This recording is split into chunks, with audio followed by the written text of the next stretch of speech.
So ఇది breakfast combination diabetes ఉన్న వాళ్ళకి. సో దీన్ని స్కిన్ తీసుకొని డైరెక్ట్గా పచ్చిదైనా తినండి, లేకపోతే మీ ఇష్టం వచ్చినా సరే ఏదో విధంగా సరే దీన్ని తినేసేయండి. పచ్చి తిన్నా కూడా మంచి టేస్ట్ ఉంటుంది, ఏమనిపించదు, తినొచ్చు. కాంబినేషన్స్ కివి కానీ దానిమ్మ కానీ వేసుకొని తినండి. ఈ రెండు తినండి, ఏం కాదు. షుగర్ పెరగదు. ఇది ఒక్కటి తింటే అసలు ఇక ఒక టాబ్లెట్ వేసుకుని కానీ ఇన్సులిన్ వేసుకుని కానీ ఇట్లా అనుకోండి షుగర్ ఇంకా డౌన్కి వెళ్ళిపోతుంది మ్యాక్సిమం. ఇప్పుడు కావాలంటే మీరు కొంచెం స్వీట్ కూడా తినవచ్చు. సో ఇది తినలేదు అనుకున్న వాళ్ళు ఈ కాంబినేషన్స్తో తినండి.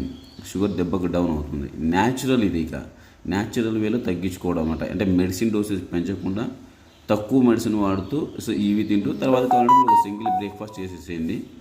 షుగర్ ఏమి పెరగదు. This is the best combination for diabetes. ప్రతిరోజు మీరు ఒక సొరకాయ ఉదయం మార్నింగ్ సాయంత్రం ఉదయం ఈ బాటిల్ కూడా తిన్నారనుకోండి, మీకు ఎంత పెద్ద షుగర్ అయినా సరే మినిమం ట్యాబ్లెట్స్ వేసుకుని దీన్ని తింటుంటే ఆటోమేటిక్గా షుగర్ అనేది కంట్రోల్కి వచ్చేస్తుంది.